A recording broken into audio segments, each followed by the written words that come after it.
Sekarang kita ke aggregate supply. Nah, aggregate supply konsepnya adalah aggregate supply ini berbeda untuk short run dan long run. Oke, tadi kita sudah membahas. Untuk short run, ini karena harga adalah sticky, maka dia akan mendatar. Untuk long run, karena harga adalah fleksibel, bentuknya adalah vertikal.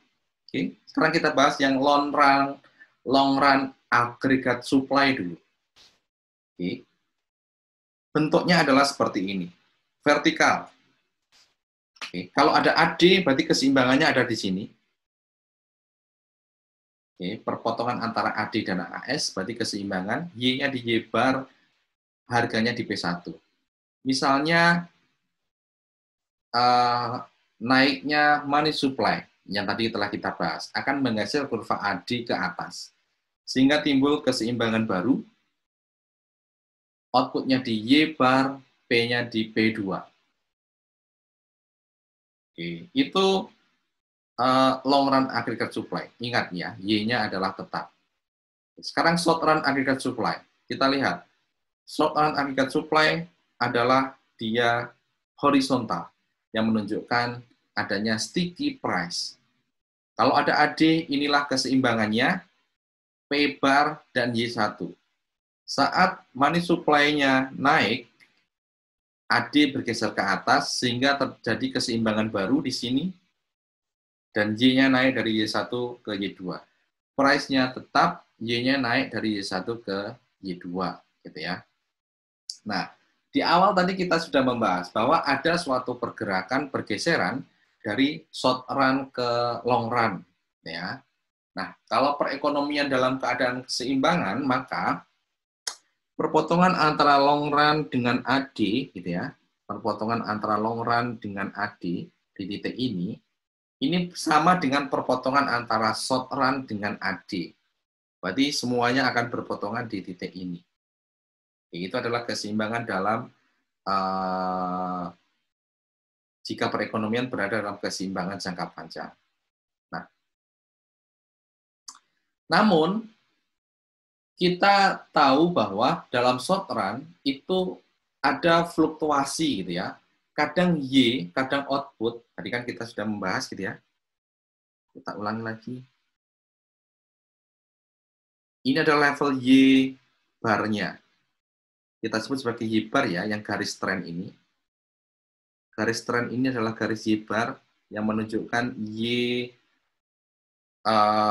long run gitu ya. Yang menunjukkan Y trend ya.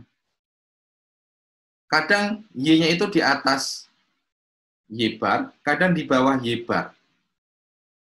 Oke, kita lihat di tabel.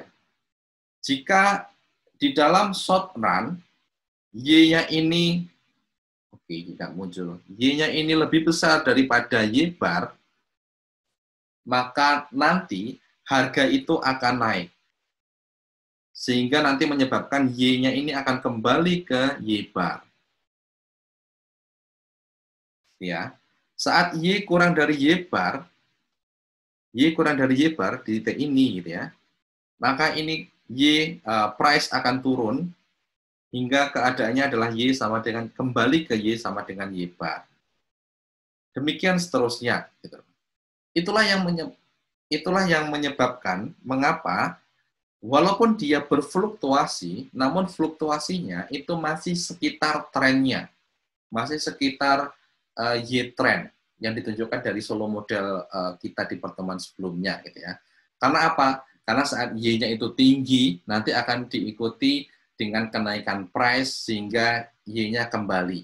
Kalau Y-nya terlalu rendah akan diikuti dengan penurunan price sehingga Y-nya kembali ke level Y trend gitu ya, Y output jangka panjang. Ini secara grafis. Oke. Misalnya ini keadaan ekonomi sudah dalam keadaan seimbang gitu ya. Semuanya berpotongan di titik A. Di suatu saat ternyata ada perubahan aggregate demand. Misalnya tadi money supply-nya meningkat hingga ke AD2.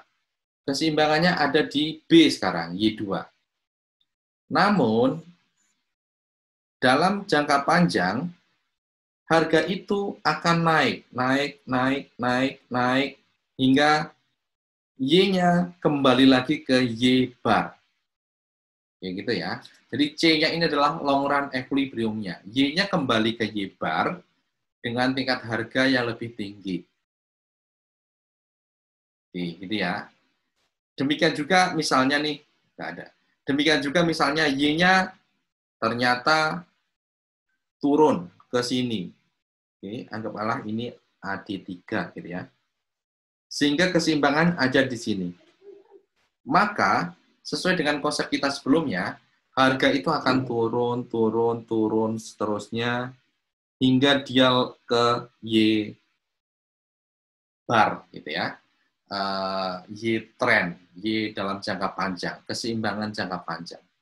Ya itu ya. Itulah mengapa tadi trennya bisa naik, turun, kalau turun pasti naik, kalau naik pasti turun dan sekitarnya, di sekitar trennya.